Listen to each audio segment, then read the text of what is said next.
नमस्कार साथियों, online session पे आपका स्वागत है। मैं आपका दोस्त सुखदेव। हम बात कर रहे थे राजस्थान के भौतिक प्रदेश की और उसमें मरुस्थलीय की हमने बात कर ली थी। आज हमारा है अरावली पर्वतीय प्रदेश। कौन सा है दोस्तों? अरावली पर्वतीय प्रदेश।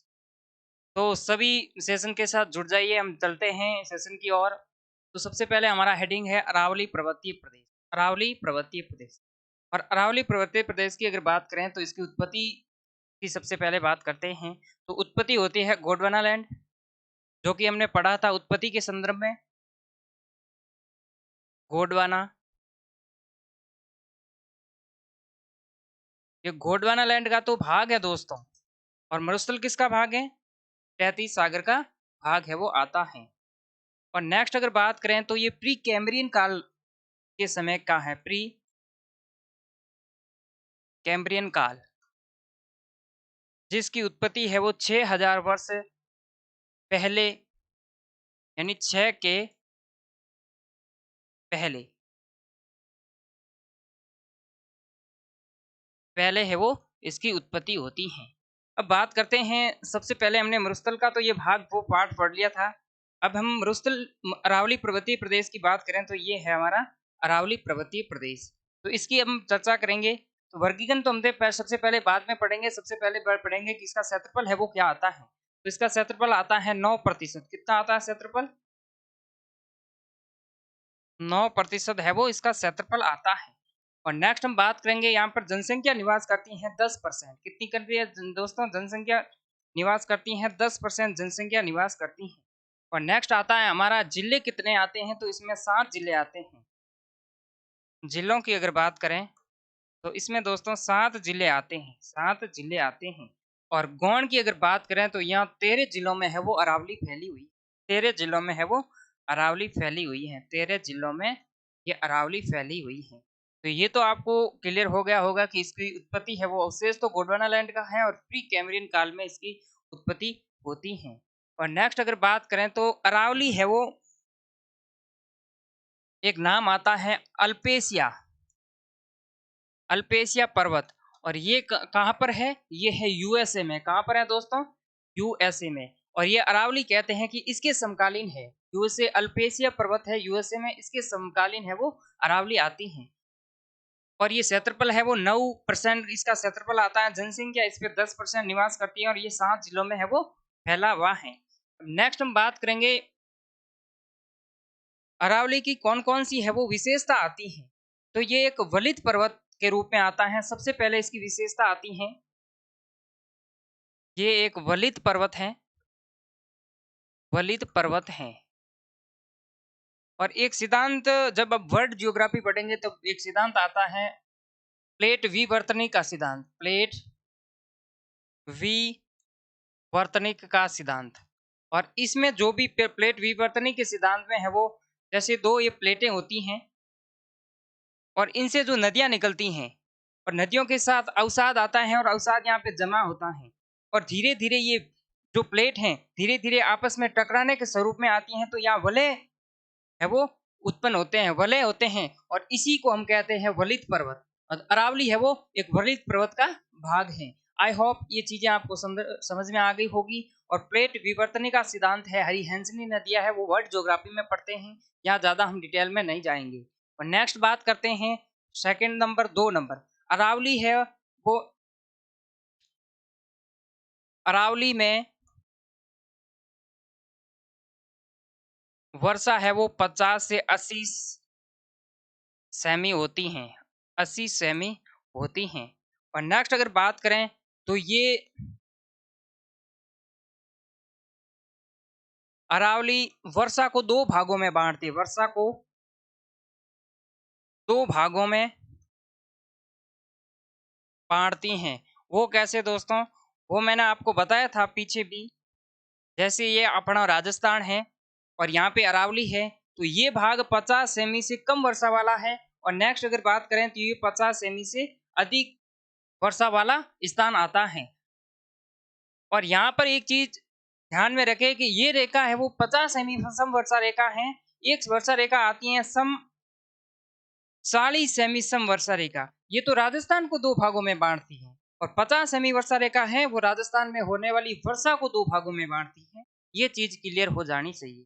और नेक्स्ट बात करते हैं चौथी विशेषता की। अगर बात करें तो ये खनिज से समृद्ध है, वो अरावली पर्वतमाला आती है, यानी खनिजों से भरपूर।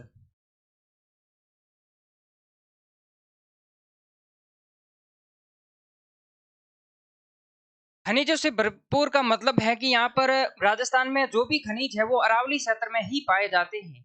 यहाँ पे धारवाड़ क्रम की चट्टानें मिलती हैं, ग्रेनाइट नीस इसकी ये चट्टानें यहाँ पर पाई जाती हैं। और नेक्स्ट अगर बात करें तो यहाँ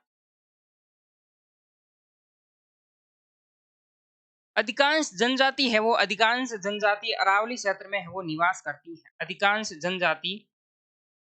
जनजाति है वो अरावली क्षेत्र में है वो निवास करती है। अरावली क्षेत्र में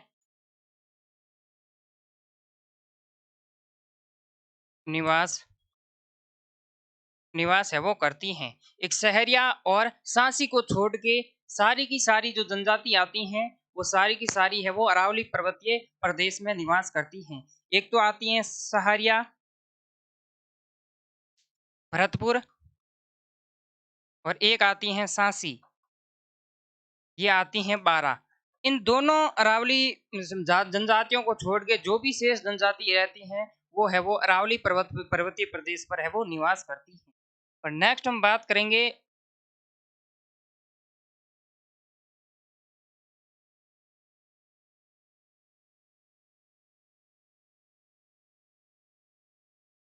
नेक्स्ट हमारा दोस्तों आएगा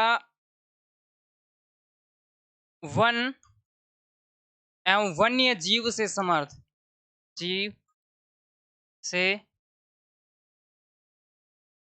समर्थ है अरावली। सर्वाधिक वन की अगर बात की जाए तो वो सर्वाधिक वन है वो उदयपुर में और अरावली क्षेत्र में है वो पाए जाते हैं। और वन्य जीव की अगर बात करें तो ये अरावली क्षेत्र में पाए जाते हैं। और वन्य जीव है वो समवर्ती सूची का विषय है। किसका विषय है दोस्तों? समवर्ती सूची का विषय है। समवर्ती सूची का है वो विषय आता है। और नेक्स्ट अगर बात करें तो वो आता है नेक्स्ट इसका विस्तार है। अरावली का विस्तार की अगर बात करें, अरावली का विस्तार गुजरात के पालनपुर, गुजरात के पालनपुर से रायसीना हिल्स, रायसीना हिल्स, और कोष्टक में आप लिख सकते हैं राष्ट्रपति भवन, राष्ट्रपति भवन तक इसका है वो विस्तार आता है, इसका विस्तार है। तो इनका विस्तार कहां से कहां तक है? गुजरात से पालनपुर और दिल्ली के रायसीना हिल्स तक है वो इसका विस्तार आता है। नेक्स्ट अगर बात करें तो इसकी भारत में लंबाई की अगर बात करें तो ये आती है 692 किलोमीटर। और राजस्थान की अगर बात करें, राजस्थान में तो ये आती है तुम्हारे 550 किलोमीटर आती हैं। और कुल अरावली का 80% भाग, कुल अरावली का 80% भाग है वो राजस्थान में आता है, राजस्थान में है। ये बात हो गई। अब देखते हैं कि इसकी मूल जड़ कौन सी है। जो अरावली की जो मूल जड़ है वो देख लेते हैं एक बार कौन सी है। जैसे है ये हमारा क्या है दोस्तों? इंडिया। मैं पता नहीं बसे बने तो आप हंसना मत, क्योंकि हम पेंटर नहीं हैं। ओके, तो ये तो है अपना भारत। और इन अपने भारत में यहाँ आता है लक्षद्वीप। कौन सा आता है दोस्तों? लक्षद्वीप। और लक्षद्वीप की अगर बात करें तो इसका ही विस्तार यहाँ पे ये लक्षद्वीप के कुछ छोटे छोटे द्वीप दिखाई देते हैं। और नेक्स्ट हमारा राजस्थान यहाँ पर है, तो यहाँ पर अरावली की ये स्थिति है। तो अरावली की स्थिति में ये संदर्भ हमारा, तो हमारा अगर आपको पूछे कि अरावली का जड़ है वो है लक्षद्वीप। कौन सा है? लक्षद्वीप। और भारत के संदर्भ में अगर बात करें तो महान हिमालय की बात करें तो महान हिमालय में यहाँ सुलेमानों की पहाड़ियां हैं। और नेक्स्ट हमारा यहाँ पर महान हिमालय है, नाम नगा पर्वत से लेके नामचा बरवा तक हमारा ये महान हिमालय है। और यहाँ अराकान योमा की पहाड़ियां हैं, अराकान योमा की म्यांमार में। और नेक्स्ट हमारा यहाँ आता है अंडमान निकोबार। तो कहीं ना कहीं महान हिमालय की भी जड़ है वो कौन सी आती है? हमारी अंडमान निकोबार की है वो जड़ आती है। और अरावली की जड़ आती है लक्षद्वीप की। आई होप ये चीज़ें आपको क्लियर हो गई होगी। मैप में आपको मैंने बता दिया कि ये महान हिमालय हैं, ग्रेट हिमालय, और ये हमारी अरावली है। अरावली की जड़ है वो लक्षद्वीप तक आती है, और इसकी है वो आती हैं अंडमान निकोबार, और यहाँ पर है वो छोटे छोटे द्वीप के रूप में जल में है वो विलीन हुई हुई हैं। अब बात करते हैं अरावली का राजस्थान में कितना विस्तार आता है और भारत में इसका कितना विस्तार आता है।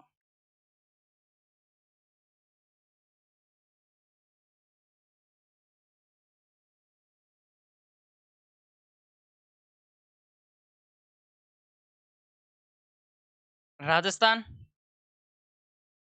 ये तो अपनी है अरावली।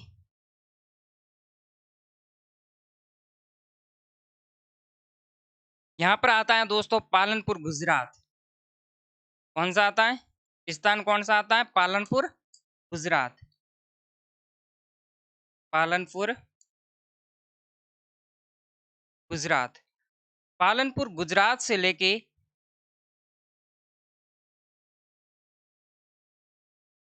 यहाँ स्थान आता है रायसीना हिल्स। रायसीना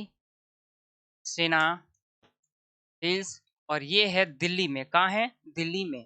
और इनकी जो पूरी की पूरी लंबाई की अगर बात करें, ये पूरी की पूरी लंबाई है 692 किलोमीटर। कितना है, 692 किलोमीटर। अब नेक्स्ट हम बात करते हैं राजस्थान के संदर्भ में। अगर बात करें तो राजस्थान में यहाँ आता है खेतड़ी। खेतड़ी कहाँ दोस्तों, झुंझुनू में। और यहाँ आता है भिवाड़ी। भिवाड़ी कहाँ दोस्तों, अलवर में। और भिवाड़ी की जब बात होती है तो ये राजस्थान का नवीन चेस्टर है, नवीन मैनचेस्टर है। और आपसे मैं क्वेश्चन करता हूँ कि जो पुराना है वो मैनचेस्टर कौन सा है, तो ये कमेंट बॉक्स में आप छाप देना। और यहाँ से शुरू करते हैं, यहाँ आता है सिरोही। सिरोही, तो सिरोही से लेके खेतड़ी भिवाड़ी तक है वो राजस्थान का विस्तार आता है। और इन विस्तार की मैं बात करूं तो ये आता है दोस्तों 550 किलोमीटर, 550 किलोमीटर। अब बात करें भाई राजस्थान अरावली की है वो औसतन ऊंचाई कितनी आती है, अरावली की औसतन ऊंचाई कितनी आती है भाई। औसतन ऊंचाई की अगर बात करें तो ये आती है औसतन ऊंचाई, ये आती है 930 मीटर। कितनी आती है दोस्तों, 930 मीटर। ये आप मैप पे याद करोगे तो ये सारी की सारी चीजें आपको इसी की तरह आपको याद हो जाएगी। तो चलिए अब पढ़ते हैं, ये तो हो गया। अब पढ़ते हैं वर्गीकरण कि अरावली को कितने भागों में है वो बांटा गया है। तो सबसे पहले ये तो विशेषता हो गई। अब बात करते हैं अरावली पर्वतीय प्रदेश का जो वर्गीकरण है वो किस प्रकार किया गया है। तो वर्गीकरण है दोस्तों, वो है वो तीन प्रकार से अरावली का है वो वर्गीकरण किया गया है। अरावली का तीन प्रकार से वर्गीकरण है वो किया गया है। सबसे पहले आता है उत्तरी अरावली, उत्तरी अरावली। और मध्य की अरावली आती है अजमेर में। और नेक्स्ट आती है दक्षिणी अरावली। कुछ इस प्रकार से है वो अरावली का है वो वर्गीकरण किया गया, और इन्हें कहते हैं हम उत्तरी अरावली, उत्तरी अरावली। और नेक्स्ट आता है मध्य अरावली। और नेक्स्ट आता है दक्षिणी अरावली, दक्षिणी अरावली। तो इन तीन भागों में है वो इनका वर्गीकरण किया गया है। तो सबसे पहले हम बात करेंगे उत्तरी अरावली की। उत्तरी अरावली, और नेक्स्ट आता है दक्षिणी अरावली। और नेक्स्ट आता है हमारा मध्य अरावली। और नेक्स्ट आता है दक्षिणी अरावली। अब बात करते हैं उत्तरी अरावली की सबसे ऊंची चोटी वह है वो कौन सी है। तो यहाँ आता है रघुनाथगढ़। कौन सी आती है दोस्तों, रघुनाथगढ़। और ये आती है दोस्तों 1055 मीटर आती है। 1055 मीटर है वो इसकी सर्वाधिक ऊंचाई वाली चोटी आती है। अब नेक्स्ट बात करेंगे मध्य अरावली की। अगर ऊंची चोटी की बात करें तो ये आती है टॉडगढ़। टॉडगढ़ ये आती है 933 मीटर ऊंची, 933 मीटर ऊंची आती हैं। और नेक्स्ट अगर दक्षिणी अरावली की बात करें, ऊंची चोटी की बात करें, तो ये आती है दोस्तों गुरु शिखर। गुरु शिखर आती हैं। और गुरु शिखर की बात करें तो इसकी लंबाई आती है 1722 मीटर, 1722 मीटर। और एक नाम आता है जेम्स कर्नल टॉड। नाम क्या आता है दोस्तों, जेम्स कर्नल टॉड ने गुरु शिखर को संतों का सीकर के नाम से है वो पुकारा गया। एक चीज ऐड करें, इन्हें कहते हैं संतों का सीकर। संतों का सीकर, संतों के सीकर से किसने कहा? गुरु सीकर को जेम्स कर्नल टॉड ने है वो इन्हें संतों का सीकर के नाम से है वो जाना गया था। चलिए दोस्तों, ये तो थी प्रमुख ऊंची चोटियां। उत्तरी अरावली की रघुनाथगढ़, मध्य अरावली की टॉडगढ़ 933 मीटर और दक्षिणी अरावली की 1722 मीटर आती है। अब बात करते हैं कि दक्षिणी अरावली की और कौन कौन सी चोटियां आती हैं। तो नेक्स्ट हमारी चोटियां आती हैं, सबसे पहले बात करेंगे हम उत्तरी अरावली की। किसकी? उत्तरी अरावली की। और उत्तरी अरावली की रघुनाथगढ़ है वो सीकर में है और 1055 मीटर ऊंची चोटी आती है। और मध्य अरावली की अगर बात करें टॉडगढ़ या मोरयाजी 933 मीटर आती हैं। और दक्षिणी अरावली की बात करें तो गुरु सीकर 1722 मीटर आती है। तो ये तो प्रमुख चोटियां हैं, आप इसका लो स्क्रीनशॉट। और नेक्स्ट हम बात करेंगे ये प्रमुख चोटियां दोस्तों, इसका स्क्रीनशॉट बहुत जरूरी है। रघुनाथगढ़, खो, भरोच, बरवड़ा, बिबोर और बैराट, मोराजी, तारागढ़, नागपाड़। और नेक्स्ट आता है गुरु सीकर, शहर, दिलवाड़ा, जरगा, अतलगढ़, कुंभलगढ़, ऋषिकेश और कमलनाथ, जिसकी है प्रमुख ऊंचाइयां हैं इसके साथ है वो लिखी गई है।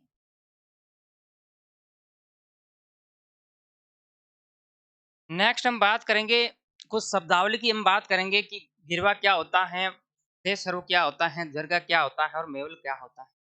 तो गिरवा की अगर बात करें सबसे पहले, तो गिरवा है वो उदयपुर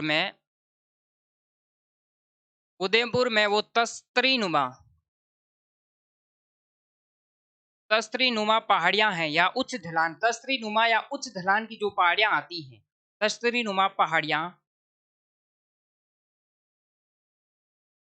को क्या कहते हैं दोस्तों? गिरवा कहते हैं। गिरवा, गिरवा। और इनके साथ साथ एक चीज और याद रखें, अगर नाम आता है भाकर, नाम आता है भाकर, तो सिरोही में तिरवे ढाल की जो चोटियां हैं उन्हें हम कहते हैं भाकर।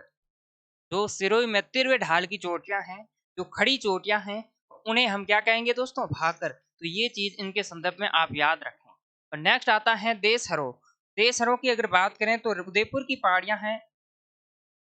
और रागा और जरगा, रागा व जरगा की पहाड़ियों के बीच वर्ष भर हरा भरा क्षेत्र, वर्ष भर हरा भरा क्षेत्र क्या कहलाता दोस्तों? देशहरो कहलाता है। क्या कहलाता? देशहरो। और यह राजस्थान पुलिस के पिछले एग्जाम में है वो पूछा गया कि देशहरो क्या है। जागा और रगा की पहाड़ियां हैं, इसके बीच जो हरा भरा क्षेत्र है उदयपुर में, ये इसे क्या कहते हैं दोस्तों? देशहरो कहते हैं। नेक्स्ट आता है जरगा क्या है, तो ये उदयपुर की पहाड़ियां हैं।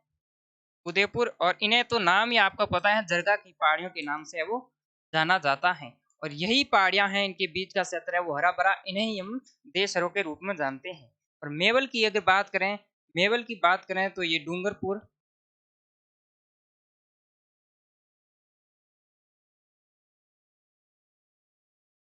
बांसवाड़ा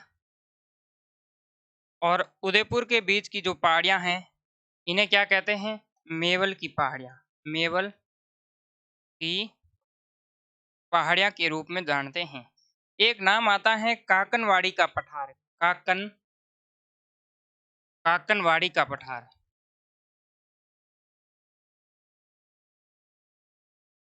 पठार, और ये स्थित हैं अलवर में। कहाँ है दोस्तों? अलवर में। तो यही इनके संदर्भ में है वो याद रखें, मेवल का पठार। तो ये तो कुछ सी शब्दावली जिन्हें आपको याद रखना चाहिए। गिरवा, दशहरो, जरगो और मेवल, ये है वो। गिरवा है वो उदयपुर में तस्तरी नुमा पहाड़ी है। और नेक्स्ट बात करें देशहरो, तो जागा और रागा के बीच में जो वर्ष भर हरा व भरा क्षेत्र रहता है, उन्हें हम कहते हैं क्या? देशहरो। और नेक्स्ट अगर बात करें तो वो आता है रागा पहाड़ियां जो उदयपुर में स्थित हैं। और मेवल की बात करें तो बांसवाड़ा और यहाँ प्रतापगढ़, यहाँ पर ये पहाड़ियां हैं, इन पहाड़ियों को हम कहते हैं मेवल की पहाड़ियां। और नेक्स्ट हमारा आता है दोस्तों, कुछ फैक्ट देख लेते हैं कि अरावली का सर्वाधिक विस्तार की अगर बात करें, अरावली का सर्वाधिक विस्तार विस्तार की अगर बात करें तो ये है उदयपुर में। कहाँ है दोस्तों? उदयपुर में। और नेक्स्ट अरावली का न्यूनतम विस्तार की अगर बात करें, अरावली का न्यूनतम विस्तार की अगर बात करें तो ये दोस्तों कहाँ आता है? जयपुर में। कहाँ आता है दोस्तों? जयपुर में आता है। और सर्वाधिक अरावली की ऊंचाई की अगर बात करें, अरावली की सर्वाधिक ऊंचाई की अगर बात करें, और ऊंचाई कहाँ आती है दोस्तों? सिरोही में। सिरोही में ऊंचाई माउंट आबू क्षेत्र आता है। सिरोही कौन सा आता है? सिरोही। और कम अरावली की सर्वाधिक कम ऊंचाई की अगर बात करें तो वो आता है अजमेर में।